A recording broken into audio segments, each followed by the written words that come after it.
We are now recording.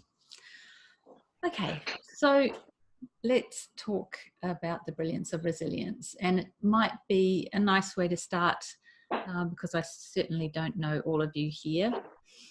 That's fine, Marcella. I came to this understanding that we're talking about, which is variously called 3 principles, innate health, inside out understanding, about 10 years ago now. And it was a game changer for me, really, because up until then I had been very much, I wouldn't have called myself a seeker, but looking back, I was seeking. I was looking for something to help me feel better, and I was in the human resources field.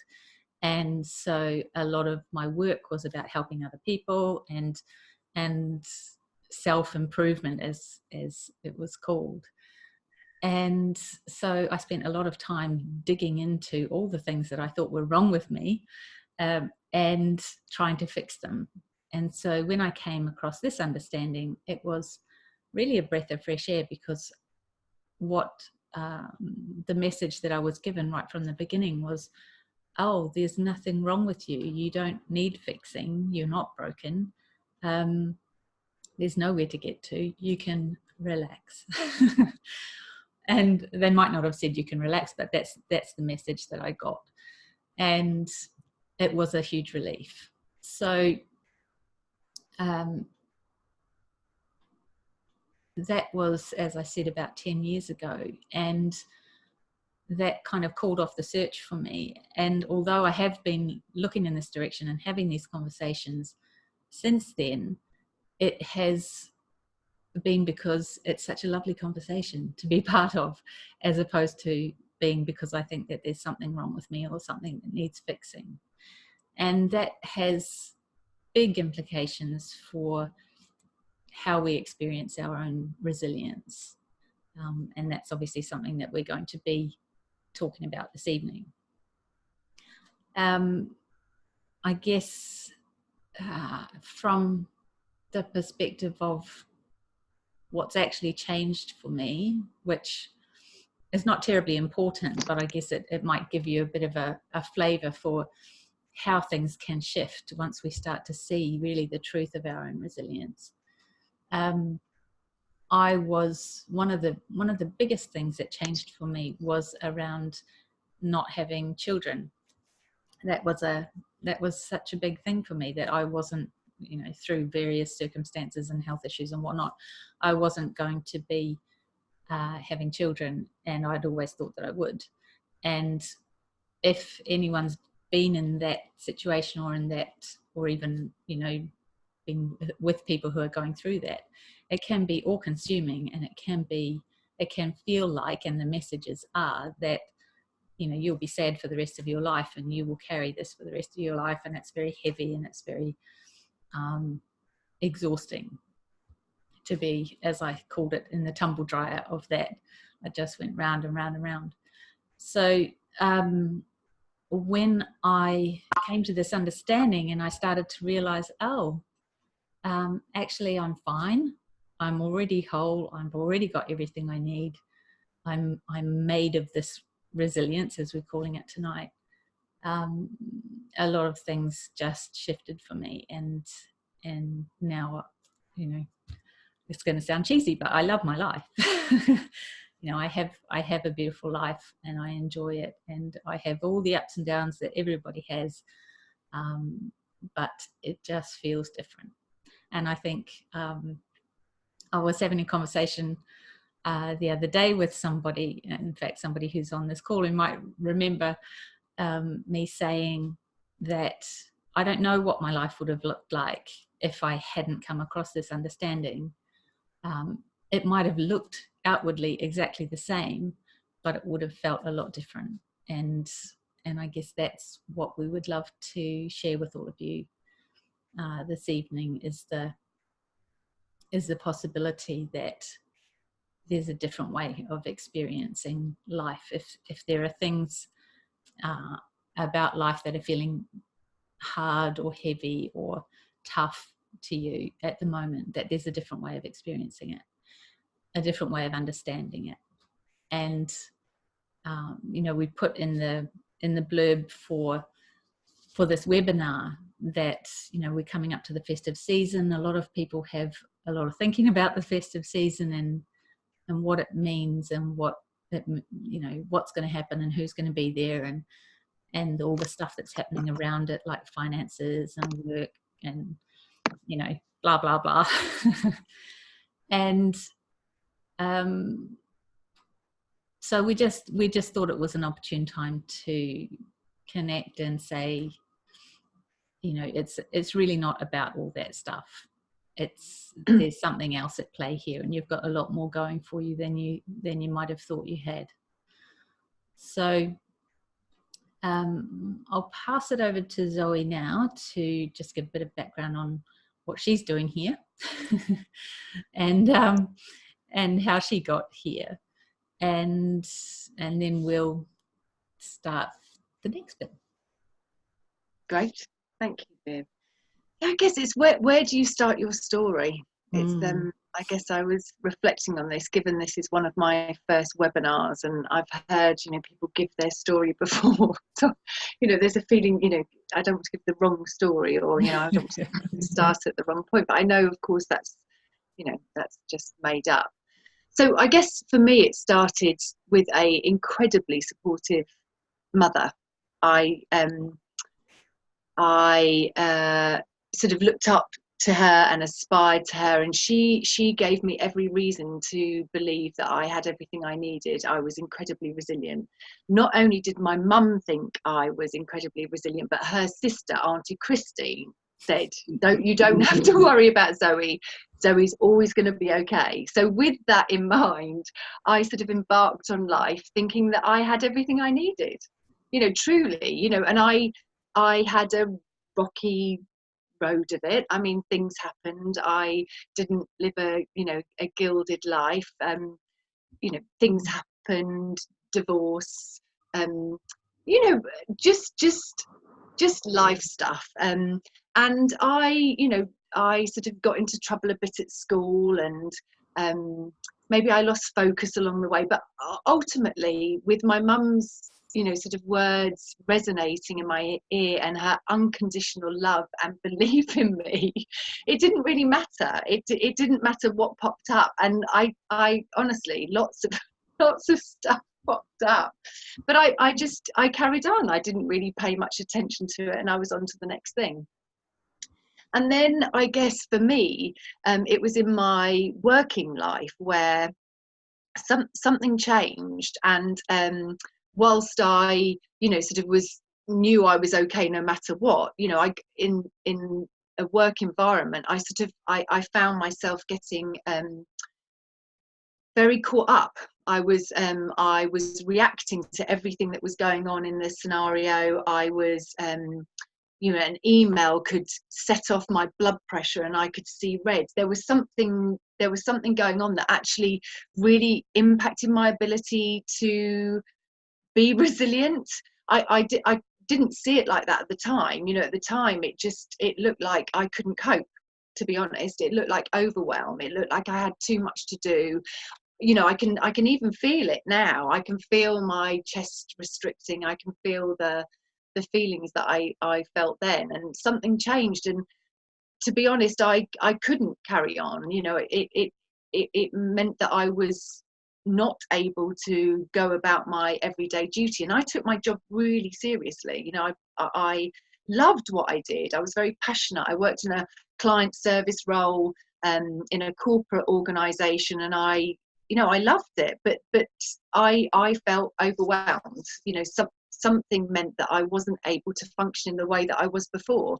And it got to a point where, even though I have always believed I was going to be, I was okay and I was strong. My mum had said, you can cope with anything. I genuinely felt I wasn't coping very well. And it took a long time, but I ultimately made the decision that I would go and see the doctor, that I knew that I wasn't able or hadn't found something that would would help me deal with this. I wasn't dealing with it. I was still feeling like my blood was could boil over with one tiny thing, and I knew that wasn't something sustainable. I wasn't prepared to live in that feeling of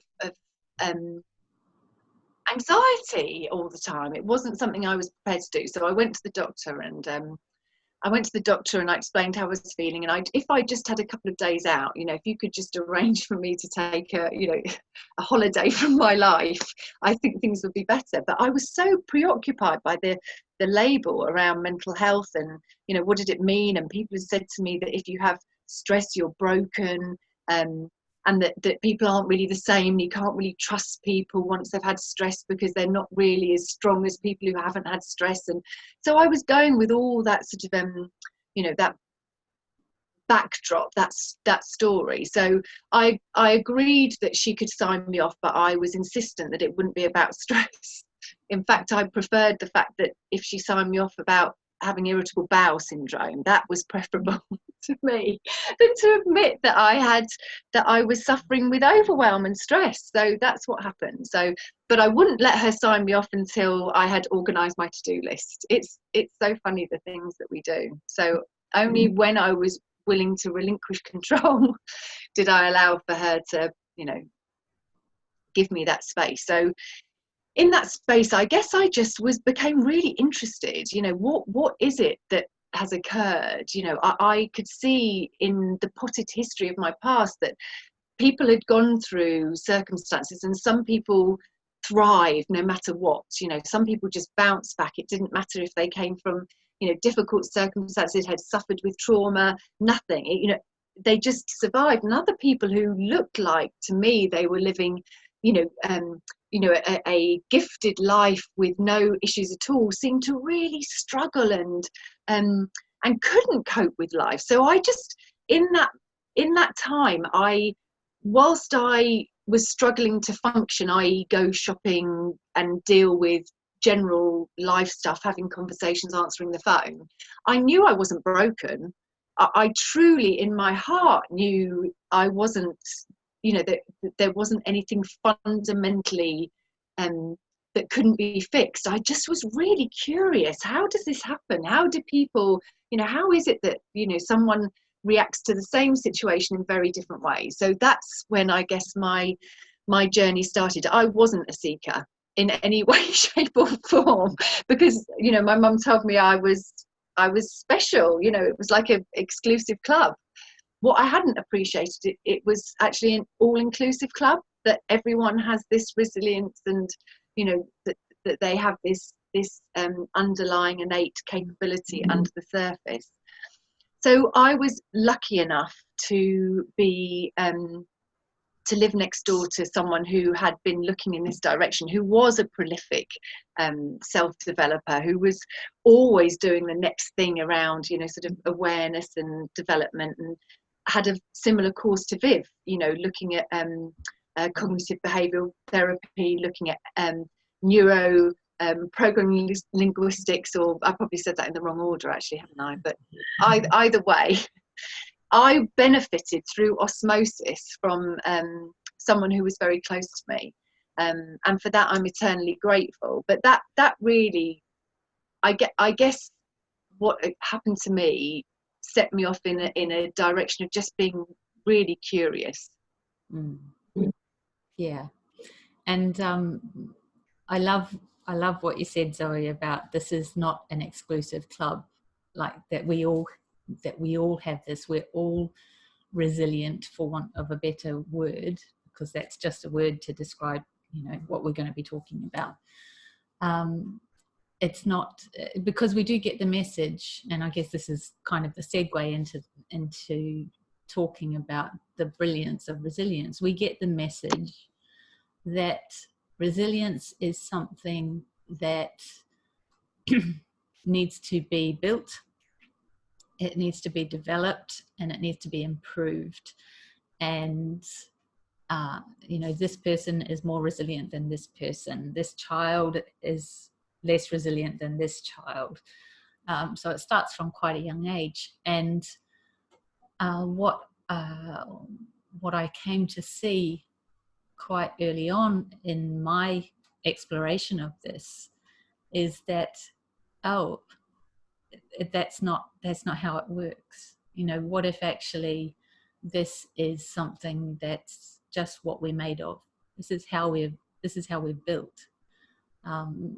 Resilience is not, it's not something that you can pick up and put into a basket and say, here you go, here's your dose of resilience. You know, it's if any of you have read my book, I talk about the energy of life that's powering us, and to me that's it. That's what makes us. It's not what make the language isn't right here, but that's what we're made of. We are made of resilience. It's not even that we are resilient. We are resilience in action, in motion. And so there's probably, in this hour or so that we've got together, there's probably two main things that we wanted to talk to you about. And this is one of them, that actually you can take worrying about this off the table. There's nothing, you don't need to be concerned about your resilience because it's what you're made of. And you might be listening to this and thinking, well, I don't feel like that's true. That's fine. And we'll talk about why that might be the case a bit later. But for now, I think it's just really helpful to consider that, what if that is true? What if you already have everything that you need? What if there's nothing that can break or harm or deplete the essence of you? And that's, for some people will listen to that and say, oh, that's you're going a bit woo-woo on us, Vivian. Which is fine. I'm okay with that. I'm quite happy with being woo-woo. But to me, it's actually very practical. It seems very clear to me that resilience is what we're made of, because resilience is everywhere in nature. Everywhere that you look, you see evidence of the resilience of nature. And I think one of the key things that we forget is that we are nature too. We're not, it's not that there's nature and there's us. We are it. We're part of that circle. We're part of the circle of life. And that has resilience built into the model. That's just how nature works. So I would love for you to see that you can rely on that. That's just something that you can rely on. And one of the things, I guess, one of the reasons that seems very clear to me is that I see evidence of it. With the people that I work with, myself included, that they, when people come to me and they say, oh, well, I'm not resilient, I need to build my resilience, and we start to talk and we start to look back through their life, and we see all of the times when resilience showed itself to them. It just keeps showing itself. It's always there, and sometimes we see it and sometimes we don't see it, but it's still there. But it just keeps showing itself. And if you think back through your life, we've all got things that we've come through, and if we look back at them, we think, if you'd told me that was going to happen, I would have said I couldn't cope with that, or I couldn't deal with that, or give that one to someone else. That's not I'm not going to be able to do that one. And yet, here we all are. And that's, everybody that I talk to has that. Everyone's got examples of that. And at the time that we were going through it, we might not have felt resilient, But that's not an indicator of whether we're resilient or not. You know, how we feel doesn't tell us about our resilience, and we'll talk about that a bit more in a moment. Zoe, is there anything that you want to add to that? No, I just love what you said about we are just the same as nature. And I've had a couple of conversations where it's really, I don't know why daffodil appeals to me so much, but you know, the idea that a daffodil, you know, turns to face the sun naturally, and that naturally through photosynthesis, if I've got my scientific terms correctly, you know, it does its thing. We are no different than a daffodil. We are just the same in the way that we are, you know, part of nature. You know, consciousness in action. We are just part of that, you know, that new moment, doing what is natural to us. And I guess the other thing, as you were saying, that is that I know myself, you know, I have a daughter who's 11, and I know that, you know, I want her to be really clear that she has, you know, like my mum said and Auntie Christine said, you know, I want her to know that she's resilient, but I want her to know that's far more resilient and that's far more universal than just her. But for me, it's the difference between leaving the house without your phone and without your keys and thinking you haven't got what you need. And I know that feeling, you know, when you leave the house and you realize, oh no, you know, everything that I was depending on is not with me. And the difference between leaving the house and knowing that you've got what you need no matter what, you know, call it a GPS, call it a buoyancy aid, call it your purse, call it your phone, but the difference between, you know, going into life knowing that you have everything that you need and that you're part of that evolution in action, as opposed to, you know, going out on your own and not having the things that you might need, that instantly changes how you feel, right? It changes how you approach life, you know, feeling like you're equipped and just fine, or feeling fretful and fearful because you don't have what you need. That strikes me as being, you know, so helpful to see. Yeah, really helpful, because like I said, then it takes that off the table, doesn't it? I don't need to worry about whether I've got that stuff, because I know it's part of the system. That's not something that I have to think, oh, have I got my resilience today? You know, Yeah. did I put that in the backpack, or did I build it up? You know, I've been talking a lot lately with people, leaders in particular, from some emergency services and various other people, and I hear so much about mental toughness, and you know, you've got to, you know, build your resilience and get mentally tough, and you do that by going through tough stuff, and you know, when you come out the other side, then you'll be more resilient. And the sad thing is, and I think this is possibly the messaging is so unhelpful in that respect, because when someone goes through something that's been really tough for them, and you know, let's face it, that happens to all of us, and they come out the other end and they feel fragile, they don't feel resilient, and then they think that was meant to toughen me up and it didn't, you know, because it doesn't feel like it did. Therefore, there's something wrong with me. I need to go and get fixed.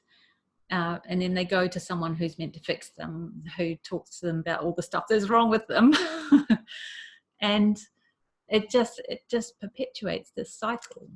And what I've been saying to those people was, well, basically what we've been talking about here so far.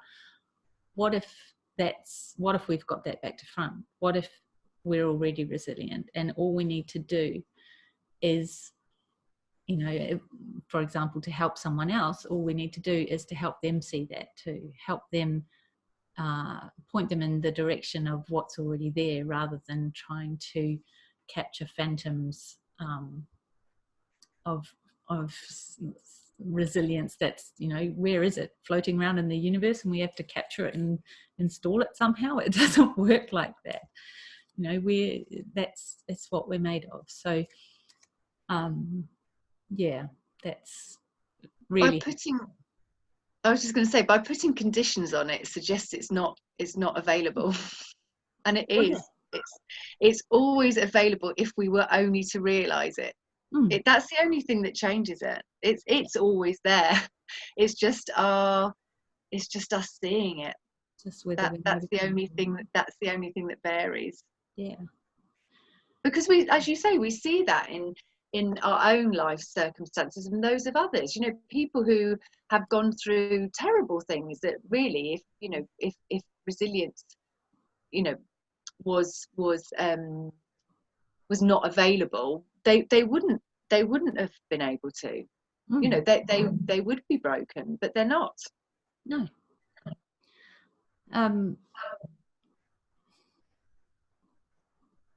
I was just thinking as you were saying that's a nice movement into segue. Is that not the official term? Segue. Into the next piece, which is, well, then, Vivian, if that's true, then why don't I feel resilient all the time? Yeah. If it's always there, if it doesn't go anywhere, as we're saying, then why don't I feel it? What's happening there?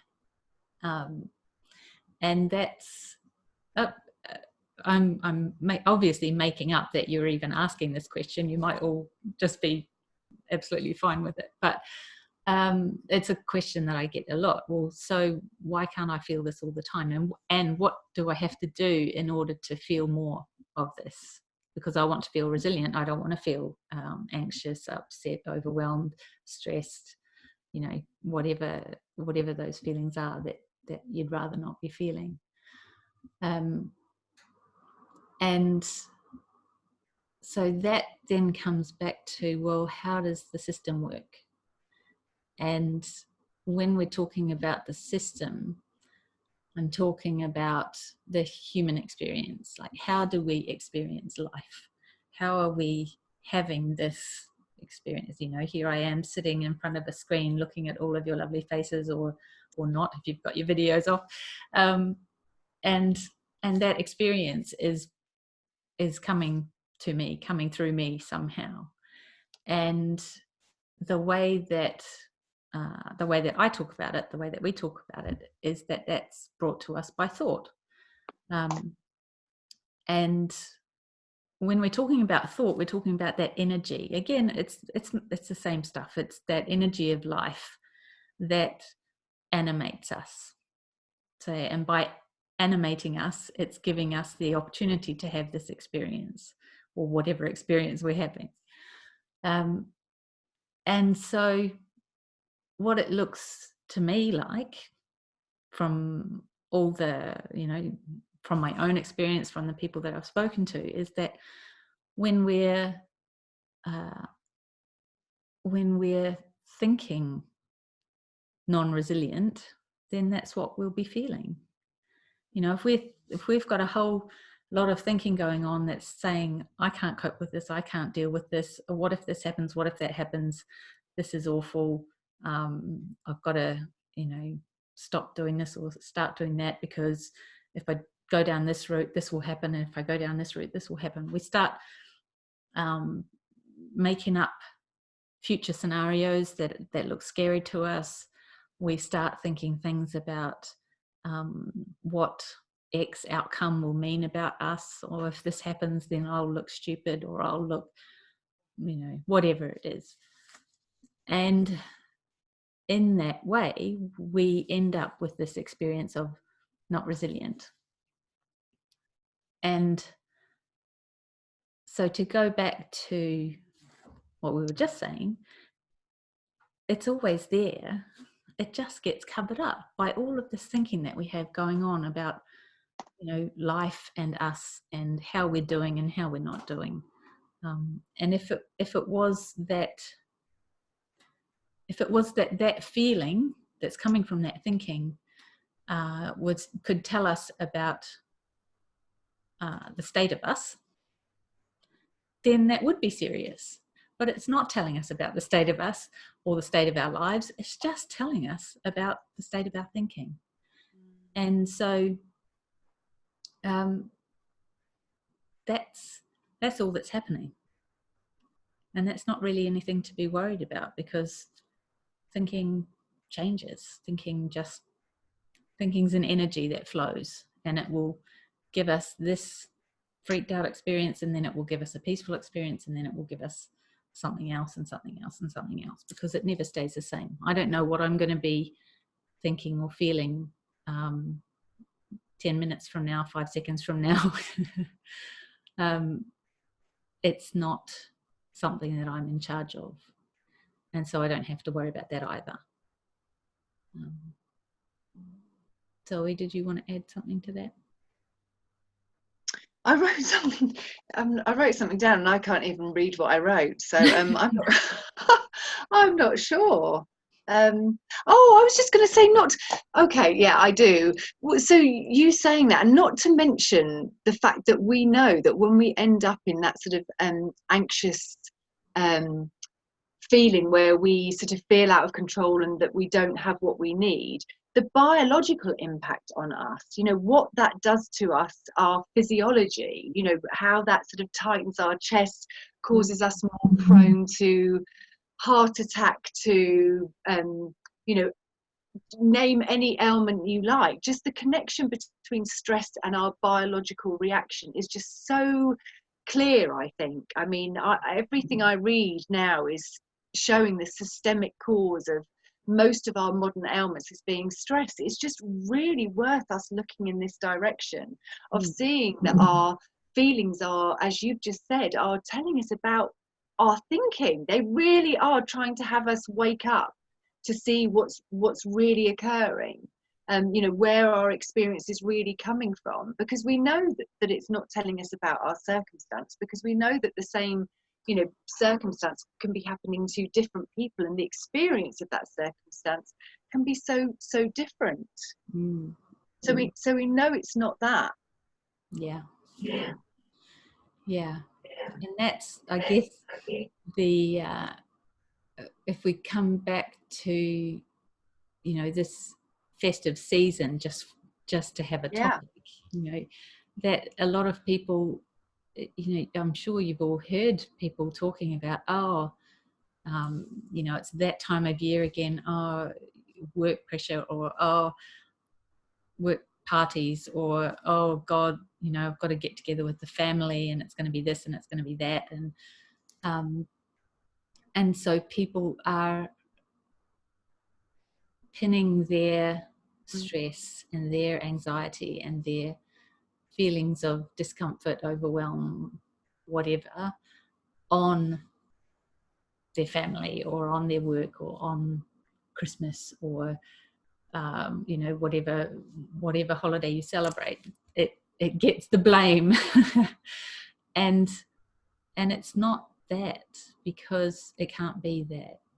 And someone said to me, which I loved, feelings can't jump. And I thought that's so that just brings a great mental picture to my mind, because I was picturing, I can't remember what it was that I was picturing at the time, but if we talk about a work deadline, well, there's the work deadline, and here are my feelings about the work deadline, and I'm blaming those feelings on the work deadline, but the work deadline's just sitting there innocently being a work deadline. It's got no inherent power to give me those feelings. It's not installing them. There's no mechanism. There's no USB. There's not this going from the work deadline into me, and feelings can't jump. So there's no way of that feeling getting into me from something outside of me. The feelings that I'm having are are being created by experience, by life, through me. And once I start to see that, things get a bit less or more, things get easier, because I'm then not, you know, when we think that we're at the mercy of all of these things and all of these people, you know, oh, I can't go to this family function because my mother XYZ, or my uncle this, that and the other thing, or oh, and they're going to say this and they're going to say that, and how will I deal with this and how will I deal with that? We don't have to think about that stuff anymore. We don't have to manage all of those things in our outside world that look like they're causing us to feel a certain way. I remember quite early on in this trip, this journey, thinking there was someone that I was close to that I really felt like they were judging me, judging my actions, judging my life, judging, blah, blah, blah. And I was rearranging my life to not feel judged. So I was, you know, not having much contact with that person. I wasn't sharing stuff with them. You know, there are implications, aren't there? When we think that there's something outside of us, yeah, then we start to shift our life around to try and avoid. We think we're avoiding that person or that situation. What we're really trying to avoid is a feeling. And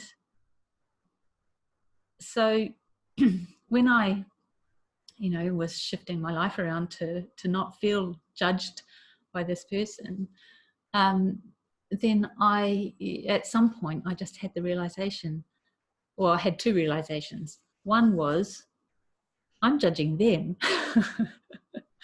which was kind of a bit of a slap in the face, actually, because I just realized, wow, I've got so many opinions about how they're being, how I think they're being, not how they're being, but how I was perceiving their being. And so that was quite humbling. And then the second thing was, oh, it doesn't matter, you know, what they'll think whatever they think. I have no control over that. It doesn't mean anything about me. It's just their opinions. I've got opinions about them, which are nothing to do with them. They're all about me. So it was incredibly freeing. And suddenly I had this opportunity to do things differently and to once again just love that person and be close to them again, and not feel like I had to put up some kind of artificial barrier or not talk to them because, oh, what if I feel such and such? It flipped everything. It really did. And I guess that's the power, once you start to see that, oh, it's not the person that's doing this to me. It really is all of this thinking, this storm of thought that I've got about that person or about this situation or about, you know, whatever's happening, this event. and it's like a full-time job, right? Trying to manage and control what you think, what other people think, is like another whole workload. It just gets so heavy, heavy to think you have that influence, never mind, you know, going through the you know, the motion of it. And it just actually, Viv, I found the quote that I was looking for earlier when we were talking about this, and which really resonates for me. It's that this is a Michael Neal quote that says, we are not afraid of what we think we're afraid of, we're afraid of what we think. Yeah And that's that is super profound, Michael. Up, Michael. Yeah, go Michael. No, but and it's, I guess it's saying the same thing as the Sid Banks quote about, if the only thing that people learnt Yeah. was not to be afraid of their experience, that would change the world. Because when I was talking before and I said what we're actually trying to avoid is a feeling, that's actually quite huge to realize, because Yeah.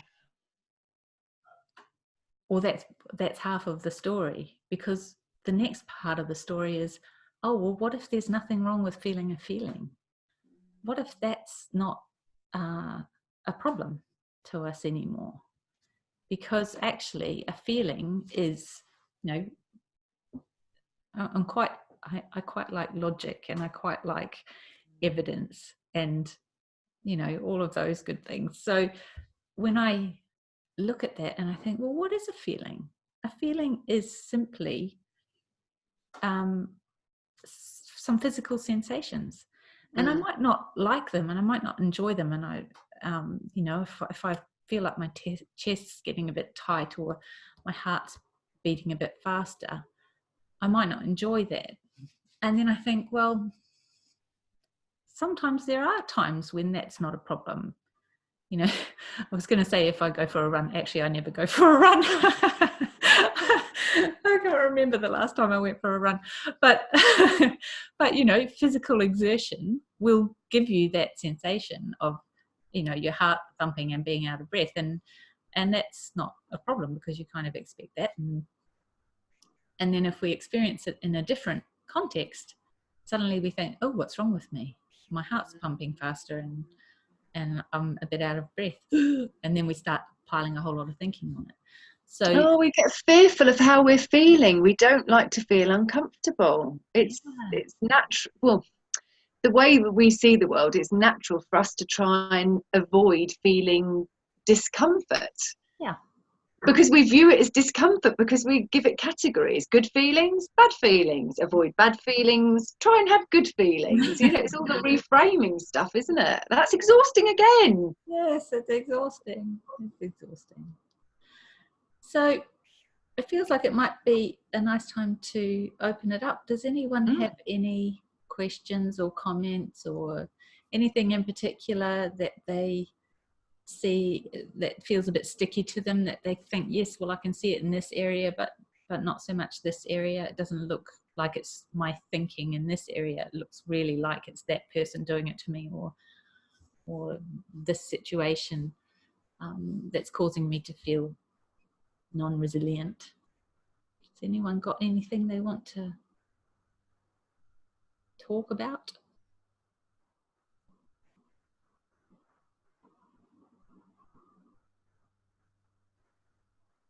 Or throw out there in the sort of rundown to Christmas, you know, given that you decided to sign up for this and were interested in the Brilliance of Resilience, is there anything that you'd really like to get out of the next 10 minutes whilst we have the opportunity? Obviously there will be follow-ups, and Viv will be sharing those with you as a group, but if there's anything you'd like to discuss live with us now, we'd be very happy to explore with you.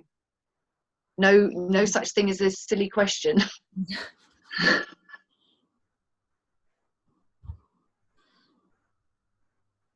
No.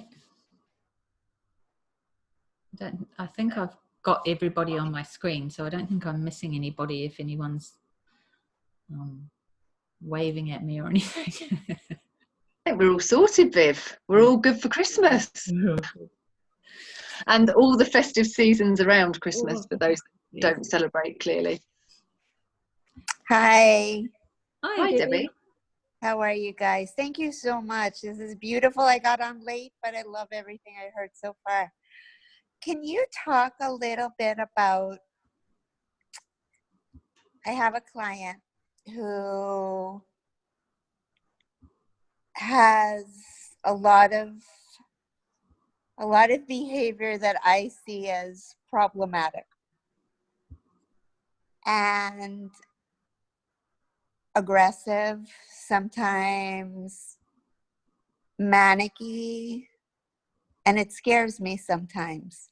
Mm-hmm. So I'd love to hear a little bit if you have any experience around difficult people Yeah. and our own resiliency in that.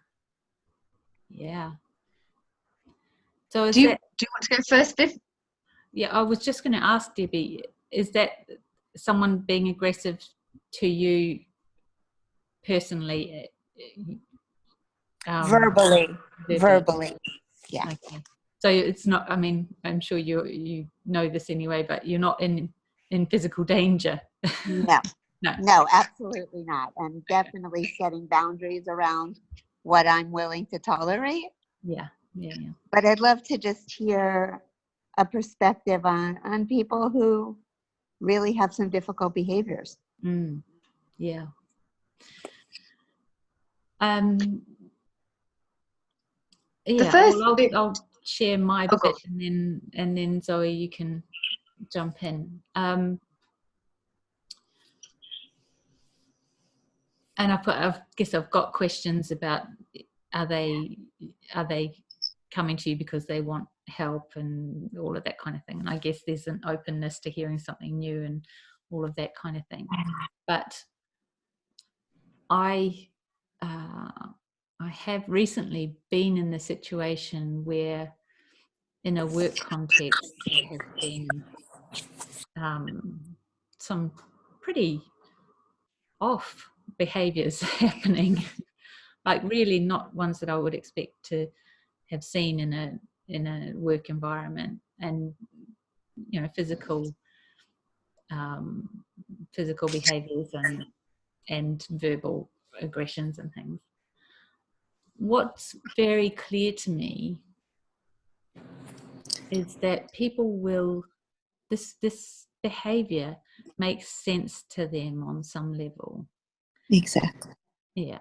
And what they're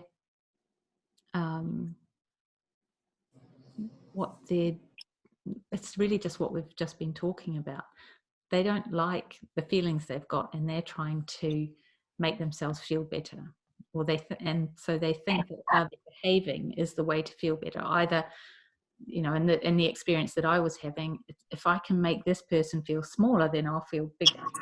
Yes. If I can, if I can release this energy, then I won't feel so uptight, or whatever it is for that person.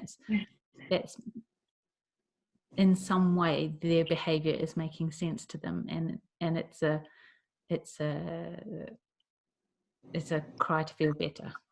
Yeah. And in terms of your resilience, I guess what I've really seen is that that's got nothing to do with you. Yeah. And it's not, people would say to me in that work situation, oh, you've got to be careful going into this situation, shore up your reserves, or Right. whatever it is, and put your barriers out or put your boundaries out. And that none of that actually makes sense to me, because I know what can hurt or harm me and what can't. And I know, I mean, I'm not saying I'm perfect and that I sail through life not being upset at anyone for saying something. I'm not saying that, but in general, and as a absolute foundation, I understand that someone else's behavior is not about me, and what it is about, which is what we've just been talking about.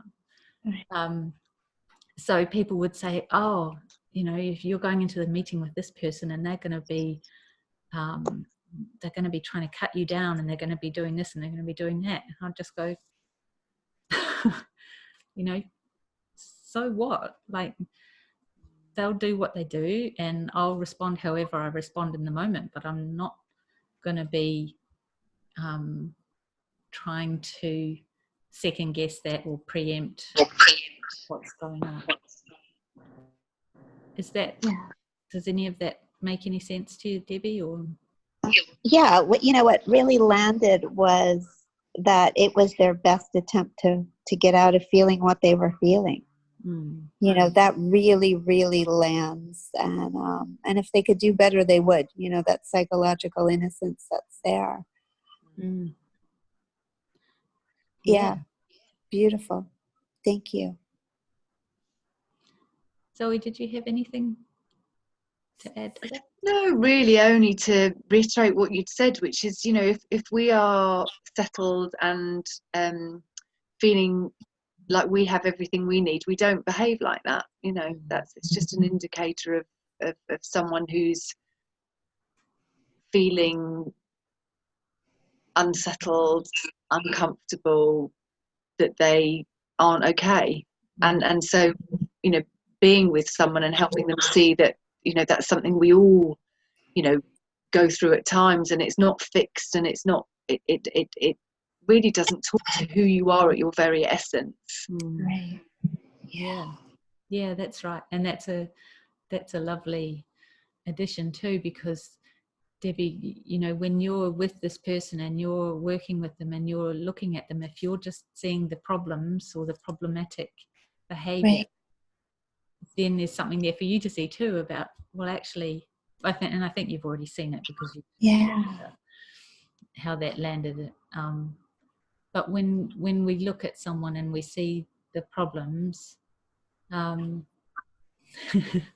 so true.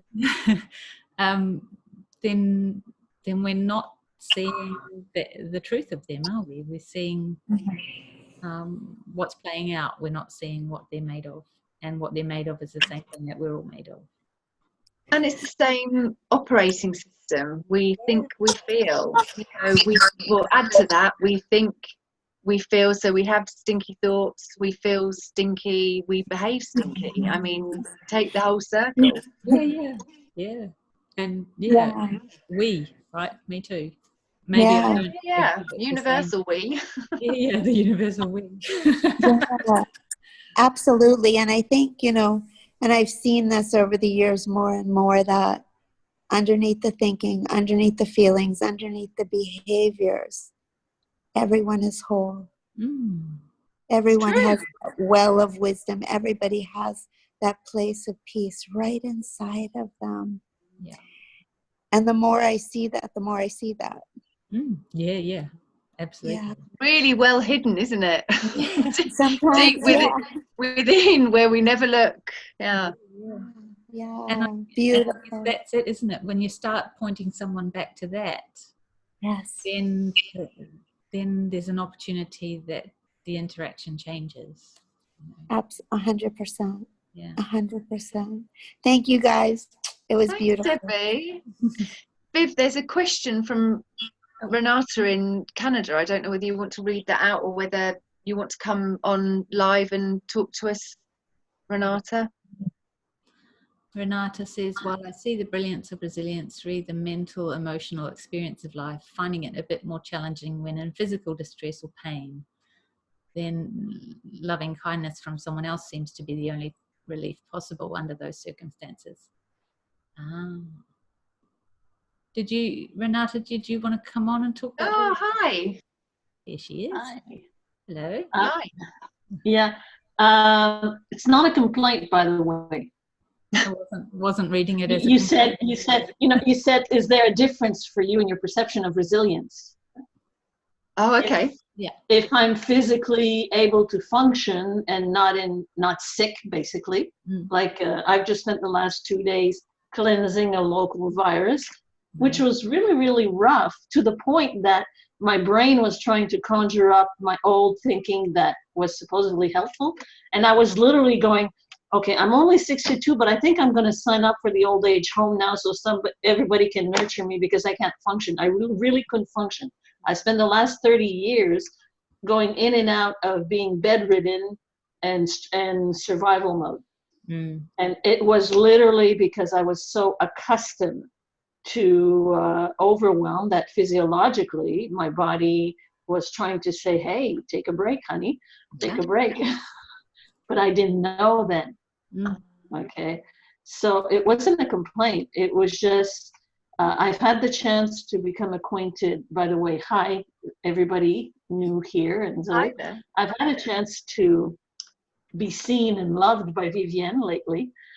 So, and the fact that when people care, I could be bedridden for days with something really, really bad. And I've been told, by the way, that I was supposed to be wheelchair bound and nothing would work and all that kind of stuff. So I see the resilience now, because this morning I'm slightly functional. But when I'm physically in pain, there's no way I see it.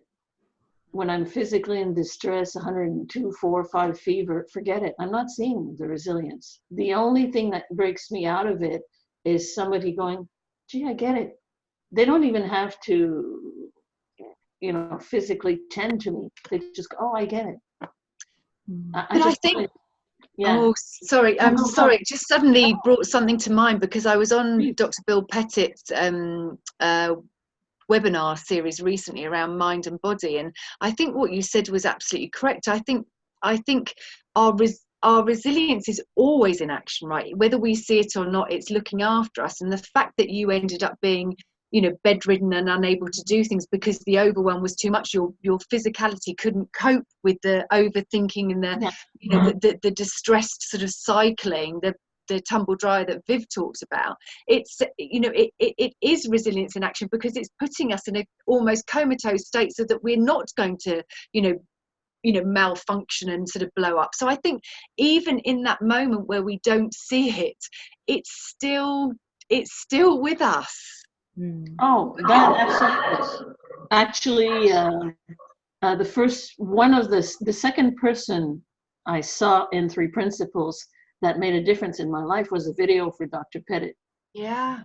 And I am being told that there was nothing that could be done ever, and going, could you please, euthanasia could be nice, because I had grown up with the idea that the only way we would experience inner peace was after death.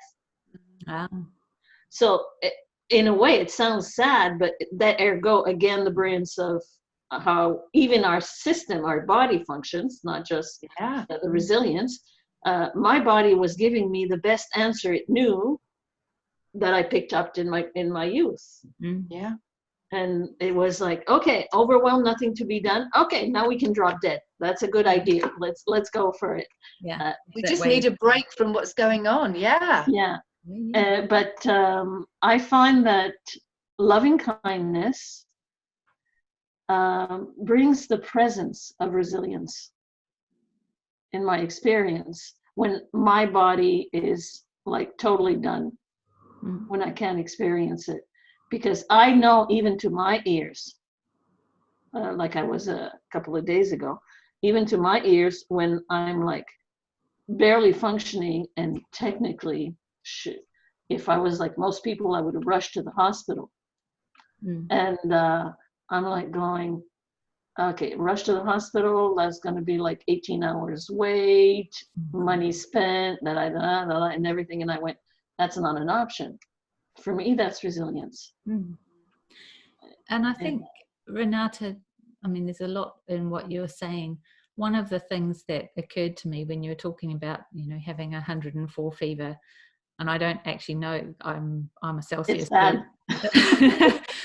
But, normally, so how many of us, at that point, if we're that sick, would we be feeling the resilience? I don't know. I mean, I just tend to feel miserable if I've got a fever that high. But it's not. I mean, I say that, and I think, well, yeah, that's part of what I love in the message you bring, when, like in your resilience books.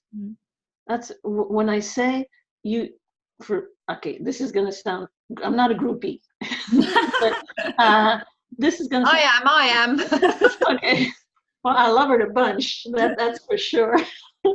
But the best part is what's different in what you bring. A lot of people go, oh, this is big word. Look on thought, this, and you've got it now. And then you're back home and going, I got what? there's nothing I can relate to in that kind of speech, other there's this whole encyclopedia of rational thinking that I'm supposed to pick up, and I'm not feeling my resilience. Yeah. You're kind of going, if the circumstances seem sad to you or dreadful, well, you're going to feel it. Oh. And you're going, gee, we're allowed to? Yeah.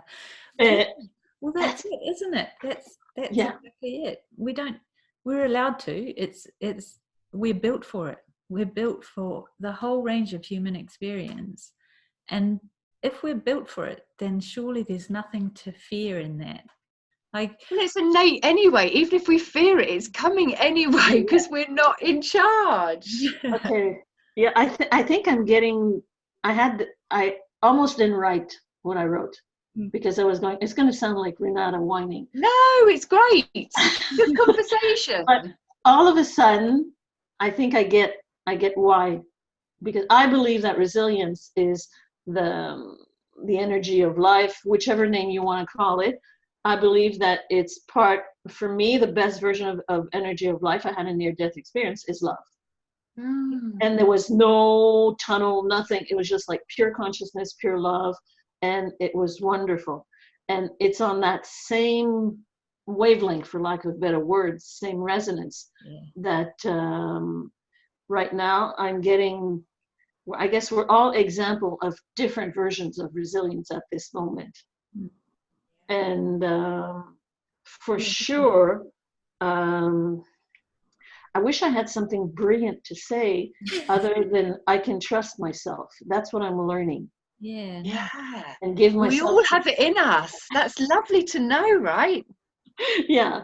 We are it. It's not even in us. It's what we are. If only we remembered. And the best part is there's no ego dissolving needed, because when we experience this fullness of life, this resilience, this energy, love, whichever name it shines in you, once we experience it at that same moment, I've had in the last year or so, I've had moments where I was wondering if I had to go to hospital or not. And in that moment, to my utter surprise, instead of having the ego selfishness thing happening, all of a sudden there was this, oh my God, all the people who don't even know that this will pass. Yes, how grateful you are that you have even a glimpse of this. Even a diluted drop of it is so valuable. I hear you. Yeah. She's totally enthusiastic. Yeah. She... It's perfect. But the best part for me is to discover that this love, when I had my near-death experience, I had just begun being part of a spiritual New Age group. And they kept wanting me to describe it as if I was already a Zen guru kind of thing. And I kept telling them, well, heck, love is the glue of the universe. Stick with it. And you can't have it any other choice than it's the glue of the universe, so it's part of you. You're like, It took me 30 years to get to that. But anyway. Don't get that, Renata, so you don't. But it's perfect. Thanks. Basically, thanks for permission to just experience what we're experiencing. Something that you said, which I think is worth just pointing to as well. I think it's really natural that sometimes when someone shows us love, something, and this is not a rule obviously, because it's, we're the ones receiving, we're the ones experiencing, but there's something about that act of love that reminds us that we are love, if that makes sense. Yes. Because you don't need someone to show you love, because that's what I heard you say, that you couldn't feel better until someone showed you love in some way. When I thought I was stuck in my physical body and only pain, pain, pain, that was like a shining light. Yeah. And while I'm not saying, you don't need anyone to show you love, don't go getting love from anybody, for goodness sake. But what I'm pointing to is that that all they're doing is reflecting back the love that you are. And so it's not that you need that, but in that moment, it's something that's by Jules. That's what's happening. It's just reflecting back the love that you are. By the way, one thing that is fun to know about our resilience is the psychosomatic link. And I'm a great example. Woke up blind as a teenager, and I pretended I had a big flu thing. The lady who was taking care of us when our parents were working didn't know the difference. So I stayed hidden in my room for the whole day between sobbing and freaking out. And then when they came back at night and I still was blind, they brought me to the local doctor. And he was intuitive. He was basically just plugged into what we're speaking about, the resilience and the love. And he asked the grown-ups to get out of the cabinet. And he basically just put a Kleenex box, like a tissue box in front of me. I could know, I didn't see, but I knew exactly what he was doing. And that still blows my mind. Mm-hmm. And he said, okay, it's okay, And at that moment, I started sobbing and sobbing. And while I was sobbing, he got all excited, kind of like Zoe's excited today. He got all excited, and he started telling me about my superpower and about how I did it without anything and that kind of stuff, and how I made myself blind. And all this to say is, because of that link, because of what I've learned about resilience, I guess the brain of resilience. And strangely enough, because of my personal experience so far with Vivienne and now with all of you, I really didn't want to miss this thing. So here I was less than 48 hours ago, totally in the dumps, bedridden, letting go of the detail that come with it. Mm-hmm. And I decided all of a sudden to just focus on the love. Not the love for you specifically. That's going to sound stalkery and weird. But I'm not scared of you, Renata. I know, that's the cool part. Bring on the love. Bring on the love, regardless of how goofy it sounds when you're expressing it. Yeah, because so far that used to be my role, the goofy, weepy gal. And I just focused on that and within myself. So I just, to the point that I wasn't aware of any thoughts other than the feeling of love. And I've been focusing on that for the last 48 hours, even in the middle of hearing these strange thoughts. You're going to be ready for the crazy home now. You're going to be that kind of stuff. And I've been focusing on that because I know without a shadow of a doubt from my lifetime of experience that the nocebo and placebo effect, the positive or negative manifestation of our thoughts within us, is more than just a fairy tale. Yeah, for sure. And that is part of the reason I didn't, when I started it, my brain was going, there's no way you're going to make that.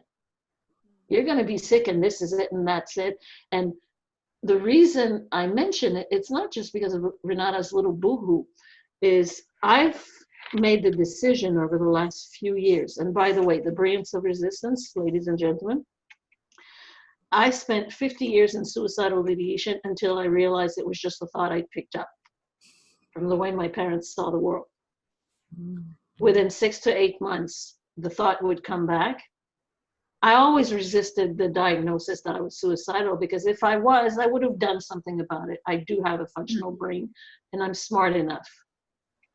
Because last year when I was in real pain, somebody, I could barely breathe, and somebody, I decided to call a friend for loving kindness instead of going to the hospital.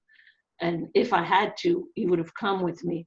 And I decided to call the friend, and the friend said, well, you've got big windows, patio doors, and a balcony. Why don't you go and open them up? And I'm screaming at him, poor him. Literally, I had the muscle spasm because for months I'd been holding myself tight after an accident. And that was my body brilliantly saying, loosen up, kid. I didn't know then. I learned that. But at that moment, all I knew was pain, pain, pain, confusion, pain, and that's it. And when he told me to open the doors, I screamed at it. I said, you're an idiot. The balcony's not high enough. I don't want to kill myself. So I don't know if this makes any sense or is appropriate to everybody listening, but for me, that's another version of resilience. Yeah. Well, it's like we said at the beginning, it shows itself to us. It shows itself. Yeah. And sometimes we're just too busy focusing on the other stuff that, when we're feeling that we're not resilient, and we miss the fact that it was showing itself to us. It was showing itself to us. And it's a 10%, I'm concluding with, in this case, it just happens to be almost day for day, a 10% time space. 50 years of suicidal ideation within 5 years, my diagnosis had been changed. And they knew I wasn't severely disassociated or that kind of stuff. And I wasn't even nuts, which I kept telling them. Because 30 years ago, when I got the big bad diagnosis, I kept saying, I think I'm freaking out too much in my head. I think I don't know how to sleep, how to eat, how to do this. And they kept saying, no. It is in your head, madam. So I went in my head and I did that. If I can be here today, moments after my little, what I wanted to mention was, ever since I made the choice that I was done with playing sick or playing victim, my brain has been giving me back reruns. I now know, all of a sudden in this conversation, I now know that it is an opportunity for me to be the loving kindness presence in my life, not just wait for it to be outside. You are it. Yeah, but to become aware that it doesn't need to come from outside, even then, because that's what I just did the last few days. Yes, that's exactly what you did. Yeah, so I'm going to leave it at that, because, I mean, think about it, 50 years of quote unquote, blah, blah, blah, bad stuff, 5 years, everything, diagnosis and stuff has changed. The only seemingly stumbling block, which I guess is a life bid, an opportunity in disguise, is I've been, each time I seem to be just relaxing into being happy, my body violently becomes ill within days. So we're gonna take stock and just go slowly. I'm going to respect the balance, because one of the things about resilience I did learn is we're always doing the best version we know every single moment, according to what we're thinking and the circumstances. So I'm not going to try to rush the timetable according to anything else but my feeling of being balanced and not making myself ill or something like that. Yeah. So thank you for just listening to me babbling on. Thank you for sharing. Thank you for joining us. Yeah. Time has kind of run away with me, and it's now 10:09 where I am.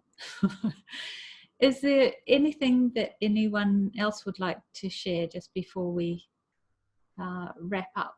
Because I'm aware that we've taken more than the time that we said we were going to take. Only by 4 minutes. I'm not going to feel too bad. We did say 75. Come on now. Come on now. But there will be, we said there'll be more opportunities if people want to continue in conversation with us around resilience. And we've talked about 2 of the key aspects we felt were fresh for us or we thought might be helpful for others. But the intention is that we would continue this conversation. So And there will be, as we said, other opportunities, and Viv will be following up. Yeah. So that everyone's clear about what that might be. Yeah. Stay tuned on. If you're on Facebook, feel free to hook in with me on Facebook or with Zoe, or with both of us.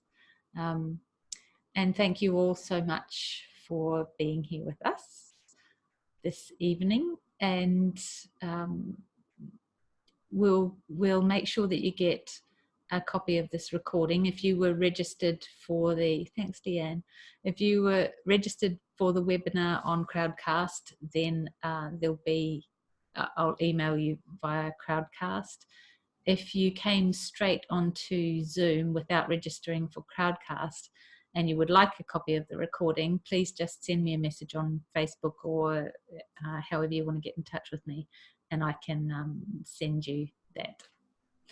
So thank you all very much. Have a lovely evening or day, or wherever you are in the world, and we will hope to talk to you again soon. Thanks. Bye everybody. Thanks everyone. Bye. Bye. Lovely to see you.